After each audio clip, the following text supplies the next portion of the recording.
이 시편 65편의 제목은 기쁨의 노래입니다. 기쁨의 노래. 이 시편 65편은 지금까지 보아왔던 다윗의 시하고는 분위기가 좀 다르죠. 지금까지는 다윗이 주로 원수들에게 쫓겨다니고 또 어렵고 슬프고 고달프고 구원을 간구하고 주로 그런 시가 많이 있었습니다. 그러니까 우리가 밤에 꿈을 꾸어도 개가 쫓아오지, 뱀이 쫓아오지, 막 이런 꿈을 계속 꾸고 나면 아침에 일어나도 참 개꿈은 개꿈이지만 기분이 좀 안 좋죠. 그러니까 지금까지는 다윗의 시들이 대부분 그런 거예요. 원수에게 쫓기니까 원수를 물리쳐 주시고 나를 구원해 주시고. 근데 시편 65편은 어떤 위험도 존재하지 않습니다. 어떤 슬픔도 없고 불평도 없고 그리고 눈물도 없고 고민도 없어요. 처음부터 끝까지 다 기쁨의 노래인 것입니다. 그러니까 하나님의 백성들은 짧은 인생을 살아갈 때에 근심의 때도 있고 기쁨의 때도 있습니다. 항상 기쁜 사람도 없고 항상 기쁜 사람은 누구냐? 그 약간 정신 나간 사람. 약간 정신 나간 사람 항상 기쁘죠. 항상 웃고 다니고. 그러면 그 사람은 약간 맛이 간 사람입니다. 그러니까 항상 기쁜 사람도 없고 항상 슬픈 사람도 없고 슬픔의 때도 있고 기쁨의 때도 있는 것입니다. 그러니까 근심의 때에는 기도하고 기쁨의 때에는 찬양하고 그렇게 하라고 주님이 말씀을 하셨죠. 그러니까 인생을 가리켜서 생의 바퀴라, 인생은 수레바퀴라, 인생은 물레방아 같은 수레바퀴라 그랬습니다. 그러니까 밑에 깔릴 때가 있으면 위로 올라갈 때도 있고 위로 올라갈 때가 있으면 밑에 깔릴 때도 있고 이제 그렇다는 얘기죠. 근심의 때가 있으면 기쁨의 때도 있다는 말씀인 것입니다. 시편 65편은 기쁨의 때에 다윗이 우리 주님을 생각하면서 두 가지로 찬양을 하고 있습니다. 1절로부터 5절까지는 시온성 안에서 주께서 베풀어 주시는 은혜, 시온성이라고 하는 것은 예루살렘인데 예루살렘은 교회를 상징하는 것입니다. 그러니까 교회 안에서 하나님이 베풀어 주시는 은혜, Grace in the Church, 교회 안에서 하나님이 베풀어 주시는 은혜를 생각하고 찬양하는 것입니다.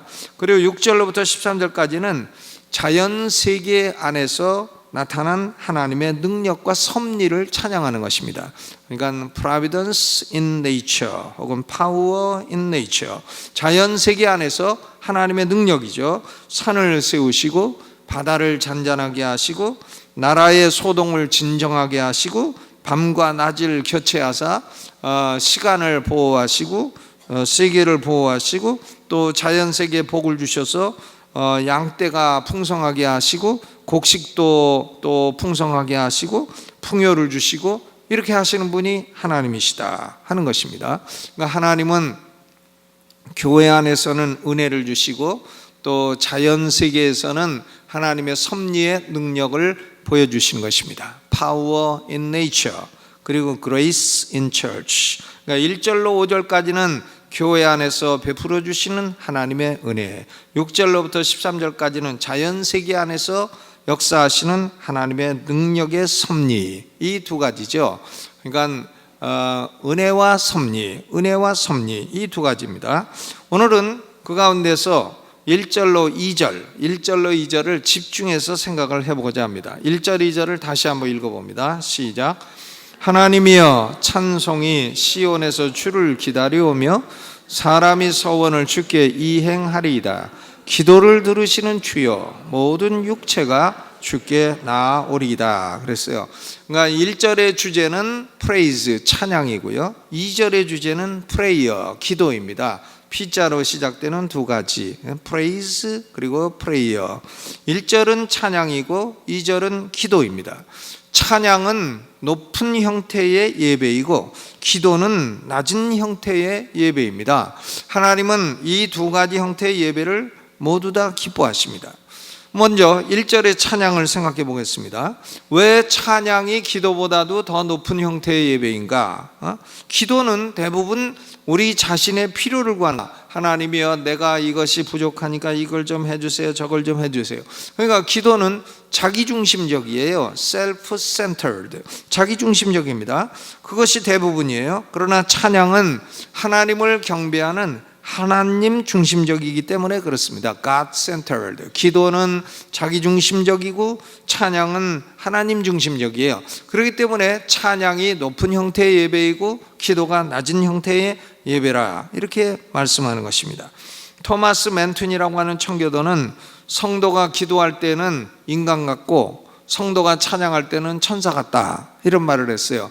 근데 성도가 욕할 때는 뭐 같아요? 예, 그거는 말 안 했어요. 토마스 맨튼이 그냥 생각해 보라는 거지. 성도가 기도할 때는 인간 같고 성도가 찬양할 때는 천사 같다. 기도할 때는 자기의 필요, 자기 중심적인 필요를 간구하는 것이고 찬양할 때에는 하나님의 영광을 높이는 것이기 때문에 그렇습니다. 그러니까 하나님을 찬양하는 존재가 천사들이기 때문에 찬양할 때는 천사와 같다, 이런 말을 했어요. 그러니까 우리가 하나님을 막 찬양할 때는 하나님을 우리 보실 때에도 꼭 천사 같다, 이렇게 보시겠죠. 여기 보니까 1절 중반에 하나님이여, 1절 초반 찬송이 시온에서 주를 기다리오며 그랬어요. 그러니까 주님을 기다린다, 찬송이 주님을 기다린다. 그러니까 주님이 오시기를 그 찬송으로서 준비한다 하는 얘기인 것입니다. 그러니까 찬양은 우리 성도들이 주님을 예배하는 준비예요, 준비. 그러니까 우리가 보통 찬양할 때 준비 찬양을 합시다, 이런 말도 하는데 그것도 뭐 옳은 말이에요. 어떤 분은 준비 찬양이라는 말을 좀 왜 그렇게 하느냐, 찬양 자체가 예배지 무슨 준비 찬양이냐 하고 시비 거는데 그게 아니고요. 찬양은 하나님을 만날 준비를 하는 것이에요. 그러니까 찬송이 시온에서, 교회에서 주님을 기다린다. 그러니까 찬송을 부르고 있으면 주님이 오신다, 이제 그런 의미죠. 그러니까 찬송은 주님을 만날 예비 혹은 준비를 하는 것입니다. 그런데 우리가 찬송을 하는 것은 거기 1절 후반에 보니까 사람이 서원을 주께 이행하리다 그랬어요. 여기서 말하는 서원이라는 것은 뭐 헌금을 얼마 하겠다, 뭐 기도를 얼마 하겠다 하는 일반적인 서원이 아닙니다. 이것은 주님을 찬양하며 살겠다 하는 서원이에요. 그러니까 이 찬양이라고 하는 것은 우리가 서원한 것을 주님께 갚는 빚인 것입니다. 나는 이제부터 하나님을 찬양하며 살겠습니다. 이게 성도이죠. 성도는 하나님을 찬양하고 경배하며 살기로 서원한 존재들인 것입니다. 그러니까 찬양한다고 하는 것은 주님께 드린 서원을 갚는 것이에요. 그러니까 마땅히 해야 될 일이고 빚을 갚는 자의 심정으로 해야 될 일인 것입니다. 안 해도 되는 것을 하는 것이 아니라 마땅히 해야 될 일을 하는 것이에요. 그러니까 찬양은 하나님을 만날 준비를 하는 것이고 찬양은 우리가 해도 되고 안 해도 되고 하는 것이 아니라 마땅히 해야 될 것을, 마땅히 내가 그렇게 살기로 서원한 것을 하나님께 이행하는 것이다, 그런 말씀이에요. 그러니까 우리가 예배할 때에는 먼저 찬양으로 하나님을 만날 준비를 해야 됩니다. 그 다음 두 번째로는 기도죠. 2절을 읽어보죠. 2절 시작. 기도를 들으시는 주여 모든 육체가 주께 나아오리이다. 그러니까 기도는 하나님에게 우리 자신의 필요를 간구하는 것이기 때문에 낮은 형태의 예배인 것입니다. 우리 성도들은 필요가 많이 있어요. 부족한 게 많이 있습니다. 그렇기 때문에 이 험한 세상을 기도 없이는 살아갈 수가 없는 존재인 것입니다. 우리가 부족한 게 없는 사람은 기도 안 해도 돼요. 부족한 게 없는데 뭘 기도해요? 그러나 부족한 게 있는 사람은 기도를 해야 되는 것이죠. 기도 없이는 살 수가 없는 것입니다. 아멘. 근데요, 하나님은 기도를 들으시는 주이시다. 기도를 들으시는 주이시다. 이 타이틀이 얼마나 은혜스러운 타이틀입니까? 하나님은 기도를 들으시는 주이시다. 이것은 하나님의 속성이에요. 전지하시다, 전능하시다, 무소부재하시다, 사랑이 많으시다, 은혜로우시다, 이런 속성과 같이 하나님은 기도를 들어주시는 속성을 가지신 하나님이시다. Attributes of God, 하나님의 속성들 가운데 하나가 기도를 들어주시는 속성이다 하는 얘기죠. 칼빈 선생은 말씀하시기를 하나님이 기도를 응답해 주시지 않으신다면 하나님은 자신의 속성과 어긋나는 일을 하시는 것이다, 이런 말을 했어요. 그러니까 하나님은 우리의 기도를 들어주시고 우리의 기도를 응답해 주시는 하나님이십니다. 아멘. 예배하는 사람은요, 믿어야 될 게 두 가지 있어요. 하나는 하나님이 살아계시다, 이걸 첫째 믿어야 되고, 둘째는 하나님은 자기를 찾는 자들에게 상 주신다, 이것을 믿어야 됩니다. 이 믿음이 없이는 하나님을 기쁘시게 할 수가 없다, 그런 얘기인 것입니다. 여기 하나님이 기도를 들으신다는 것은 뭐 한 번 들으시고 끝난다, 그런 얘기가 아니라 현재 시제예요. 계속된다는 것입니다. 계속해서 들어주시는 하나님이시다. 계속 들어주셔. 이사야 65장 24절에 그들이 부르기 전에 내가 응답하겠고 그들이 말을 마치기 전에 내가 들을 것이라. 부르기 전에도 응답하시고 말을 마치기 전에도 듣는다. 얼마나 놀라운 말씀입니까? 하나님은 하나님의 자녀들이 동시에 기도할 때 그걸 다 들으십니다. 그러면 하나님이 내 기도에 얼마만큼 귀를 기울이시나? 기도하는 사람들 나누기 1, n분의 1만큼 내 기도를 들어주시나? 그렇지 않습니다. 하나님은 내가 혼자 기도하는 것처럼 100% 나를 향해서 내 기도를 들어주고 계신 것입니다. 하나님이 10,000명이 기도할 때 10,000분의 1만 내게 주의를 기울이신 게 아니에요. 기도하는 모든 사람들에게 하나님의 100%가 그 사람에게 집중되어 그 사람의 기도를 들어주고 계시다. 아멘. 그것을 믿으시기를 바랍니다. 하나님이 기도를 들어주시고 하나님이 기도를 응답해 주십니다. 이 점쟁이들은 가서 금방 물어보면 금방 대답해 주고 하니까 뭐 아주 시원한 것 같아요. 근데 하나님은 기도해도 안 들어주시는 것 같아요. 그러나 시간이 지나고 나면 점쟁이들은 사기꾼이고 하나님은 우리의 기도를 다 들어주셨다는 것을 알게 되는 것입니다. 하나님은 시간이 지나면서 우리의 기도를 다 들어주시는 하나님이에요. 아멘.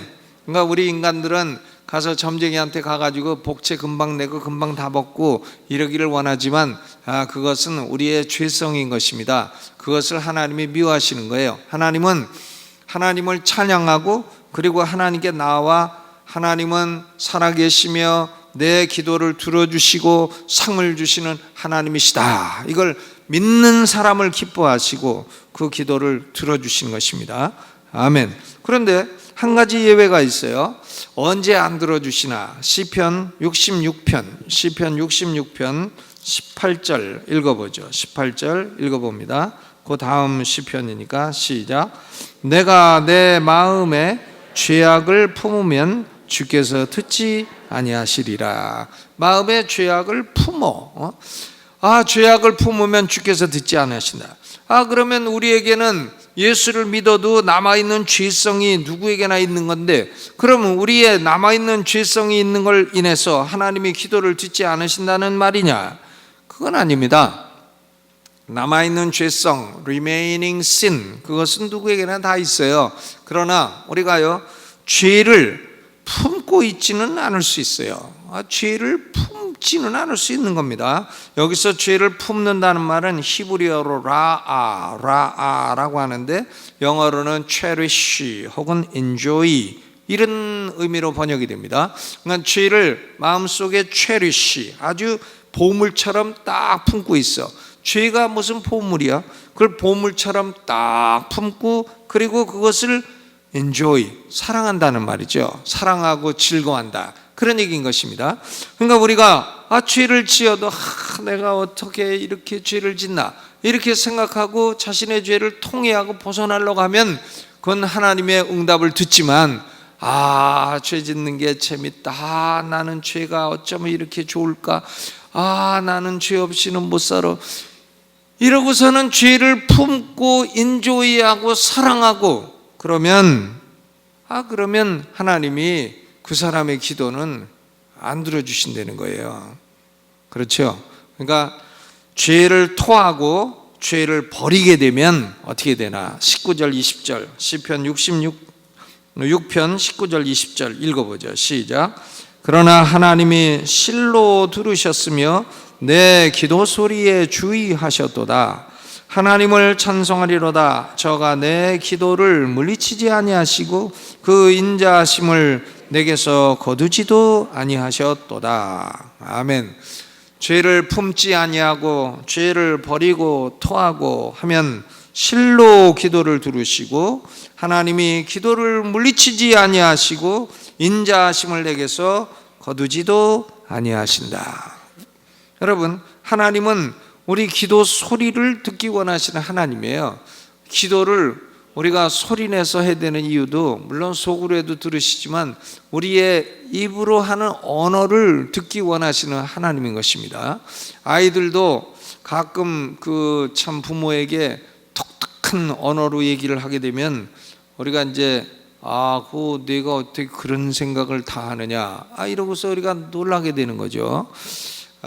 우리 큰아들이 고등학교 다닐 때 저보고 핸드폰을 사달라고. 그래서 네가 공부하는 애가 핸드폰이 뭐가 필요하냐, 아빠도 없는데. 그랬더니 자기는 핸드폰을 꼭 가져야 되겠대.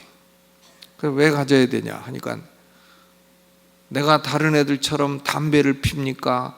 술을 먹습니까? 공부를 안 합니까? 근데 이거 하나는 꼭 하고 싶은데 내가 다른 거 다 하는데 이거 하나 달라는 걸 안 들어주십니까?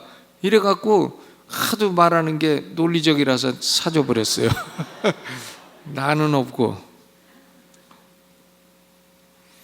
그러니까 애들이 같은 말을 해도 이 말을 하는 게 그 소리를 부모가 듣게 되면은 야, 내 머릿속에서 어떻게 그런 말이 다 나오냐 이런 걸 생각하고 그 소리를 듣게 되어 있습니다. 그러니까 하나님이 우리 기도 소리를 듣기 원하시는 거예요. 그러니까 항상 똑같은 그런 기도가 아니라 진실한 기도, 마음속에 있는 진실한 소리를 듣기 원하시는 거죠. 잠언 15장 8절에 악인의 제사는 여호와께서 미워하셔도 정직한 자의 기도는 그가 기뻐하시느니라. 정직한 자의 기도는 그가 기뻐하시느니라. 또 솔로몬의 아가서 2장 14절에 보니까 바위 틈 낭떠러지 은밀한 곳에 있는 나의 비둘기야. 그러니까 솔로몬이 자기의 사랑하는 술람미 여인을 보고 나의 비둘기야 이렇게 말합니다. 바위 틈 낭떠러지 은밀한 곳에 있는 나의 비둘기야, 나로 내 얼굴을 보게 하라. 내 소리를 듣게 하라. 내 소리는 부드럽고 내 얼굴은 아름답구나. 여러분, 비둘기 소리는요 보면 슬픈 소리예요. 비둘기 소리는 대부분 그 슬픈 소리고, 또 비둘기가 울 때 우는 소리들은 대부분 뭐 비가 올 때 운다든가 뭐 이렇게 좀 처량한 느낌을 주는 겁니다. 슬픔과 처량함. 그러니까 비에 젖은 비둘기가 서러워서 웁니다. 뭐 그런 노래도 있잖아요. 그런데 여기 보니까 비둘기 소리가 슬픈 소리인데도 불구하고 사랑하는 사람에게는 그 소리가 부드럽고 아름다운 소리로 들린다는 겁니다. 사랑하는 나의 비둘기야, 내 소리는 부드럽도다. 그렇죠. 솔로몬이 술람미 여인을 향해서 비둘기 같은 여자여, 내 소리가 부드럽도다. 슬픈 소리라도 사랑하는 신랑이 듣기에는 부드럽고 아름다운 소리로 들린다는 겁니다. 여러분, 때로 우리의 기도가 비둘기 소리같이 슬픈 소리일 수가 있죠.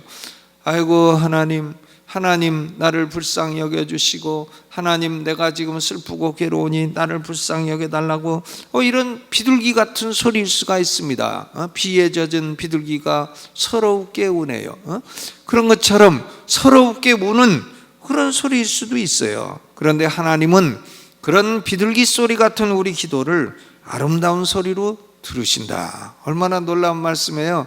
비둘기 소리를, 슬픈 노래를 아름다운 소리로 들으신다.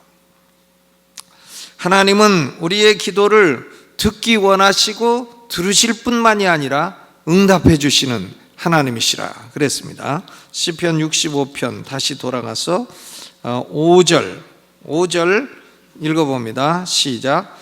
우리 구원의 하나님이시여, 땅의 모든 끝과 먼 바다에 있는 자의 의지할 주께서 의를 좇아 어미하신 일로 우리에게 응답하시리이다. 우리에게 어떻게 하시리이다? 응답하시리이다. 하나님은 우리의 기도를 듣기를 원하시고 그럴 뿐만 아니라 응답해 주시는 하나님이십니다. 우리가 간구하면 하나님이 우리의 기도를 잘 보관해 두시는 거죠. 잘 보관하셨다가 때가 되면 응답해 주십니다. 때가 되면 응답해 주시죠. 요셉은 어려서 해와 달과 11별이 절하는 인생이 될 것이다 하는 꿈을 꾸었습니다. 그러니까 요셉은 어린 시절부터 기도했을 거예요. 하나님, 내 인생이 해와 달과 11별이 절하는 인생이 되게 해 주옵소서. 그런데요, 어린 시절에 그 기도가 금방 응답된 게 아니에요. 17살에 벌거벗겨 구덩이에 빠지고 노예로 팔리고 노예 생활하다가 또 모함당해가지고 감옥에 들어가고 그러다가 30살에 애굽의 총리가 되고 7년 동안 풍년이 올 때에도 꿈은 이루어지지 아니했고, 그러나 7년 풍년이 지나고 7년 흉년이 올 때에 2해가 지나가니까 드디어 형들이 견디지 못하고 요셉에게 와서 무릎 꿇고 양곡 달라고 39살이 되어서 비로소 요셉이 어린 시절 꿈꾸고 기도했던 그런 내용들이 응답이 된 것입니다. 그러니까 요셉을 그렇게 노예로 보내시고 애굽으로 보내신 이유는 하나님의 넓은 뜻이 있는 거죠. 하나님이 요셉의 가족들을 다 살리고 그리고 큰 민족을 이루어서 결국 출애굽을 하게 하시려는 하나님의 어마어마한, 인간의 두뇌로는 아무리 앉아 연구해도 도저히 알 수 없는 깊고 넓은 뜻이 있기 때문에 요셉의 어린 시절 기도를 39살이 될 때에 비로소 응답해 주신 것입니다. 여러분, 이제 결론을 맺겠습니다. 우리는 예배할 때에 입술로 찬양도 하지만 우리 마음으로 하나님을 찬양하며, 예배는 하나님을 만나는 것이에요. 하나님을 만나는 것이기 때문에 내가 찬송으로 주를 예비하나이다, 이런 마음으로 예배에 와야 되고 이런 마음으로 예배를 드려야 됩니다. 그리고 기도를 드려야 돼요. 기도를 드리는데 기도 응답이 안 된다. 내 기도는 왜 응답이 안 되는가? 그러면 두 가지 중에 하나예요. 하나는 마음의 죄를 품고 있기 때문이고요. 그러니까 마음의 죄를 품고 있지 않는가, 이것을 살펴봐야 됩니다. 내 마음에 시기, 다툼, 미움, 질투, 하나님이 미워하시는 온갖 것들을 품고 있지 않는가. Cherish and enjoy. 품고 그것을 내가 즐거워하지 않는가, 이걸 살펴보고 버려야 됩니다. 버려야 응답이 오죠. 그리고 또 한 가지는 하나님이 아직 때가 되지 아니했으니까 기다려라 하고 기도 응답을 기다리라고 말씀하는 그런 경우도 있을 것입니다. 우리 성도들은 어찌하든 기도의 끈을 놓지 말아야 돼요.